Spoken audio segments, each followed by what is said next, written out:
차일거 유튜버라고 조은숙입니다. 가난한 사람들이 개를 키우면 안 되는 이유가 있어요. 물론 개를 키우든 말든 제가 관여할 바는 아니죠. 근데 적어도 그 지긋지긋한 밑바닥 가난에서 벗어나고 싶은 누군가가 개를 키우는 결정을 하기 전에 제 영상을 본다면 틀림없이 도움이 될 거예요. 가난한 사람들이 가난할 수밖에 없는 데는 사실 명확한 이유가 있어요. 그 사람들의 어떤 생각 패턴, 행동 패턴, 어떤 의사결정 패턴을 보면 그 밑바닥 가난에서 도저히 벗어날 수 없는 그런 어떤 패턴들을 갖고 있단 말이에요. 습관인 거죠. 대체 예를 들어서 그 사람들의 집에 가서 보면은 집이 지저분하다거나 정리정돈이 잘 안 되어 있다거나, 근데 왜 이렇게 집에 정리정돈이 안 되나를 보면 질서가 없는 거예요.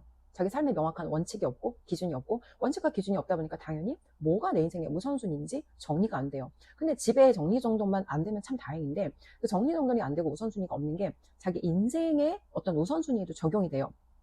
내가 밑바닥 가난에서 벗어난다는 건 세상 관점으로 나를 봤을 때 내가 거래하고 싶은 사람이 돼야 돼. 그러면 내 내재 가치를 높여야 되고, 내가 가지고 있는 어떤 그런 지식이라든지 기술이라든지 역량이라든지 소통 능력이라든지 나 자신에 대해서 개발해야 되고 집중해야 되는 게 너무너무 많단 말이에요. 근데 이렇게 집중해야 되는 게 많은 이 시기에 내가 개를 키우는 결정을 한다는 건 굉장히 우선순위가 잘못된 결정인 거죠.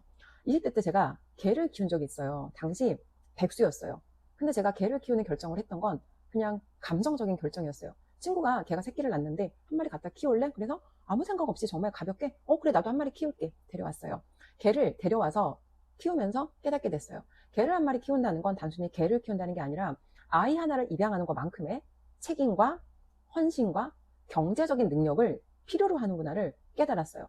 결국 그 개를 끝까지 키우지 못하고 다시 입양을 보냈는데, 세상에서 내가, 인간이라면 누구나 자기가 쓸모있고 가치 있는 사람으로 세상에서 뭔가 기여를 하기를 원해요. 근데 그게 내가 세상에 기여한 만큼 돌려받는 스코어가 사실은 돈인 거죠. 근데 경제적인 능력이 없는 상태, 내가 한마디로 밑바닥 가난한 상태에서는 자기 자신이 스스로 가치 있고 쓸모있다라고 생각하기가 참 어려워요. 그래서 그때 개를 키우는 선택을 하면 어떤 잘못된 우리가 감정을 느끼냐면, 개를 돌보는 그 과정에 걔한테는 당연히 내가 쓸모있고 가치 있고 의미 있는 일을 하고, 얘한테는 내가 어떤 의미 있는 존재겠죠. 근데 내가 걔를 쪼물락거리고 있는 거랑 현실의 내 경제 문제를 해결하는 게 아무 상관이 없다고요.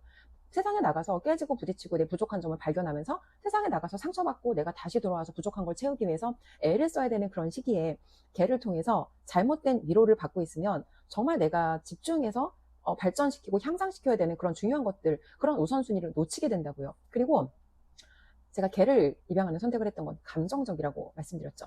가난한 사람들이 돈을 벌지 못하는 이유 중에 하나가 감정적이에요. 감정적이라는 건 내가 성숙하지 못하다는 거예요. 미성숙하다는 거예요. 자본주의 세상에서 돈을 지불하고 싶고 거래하고 싶은 사람이 되려면 깊고 성숙하고 내재 가치가 있는 사람이 돼야 돼요.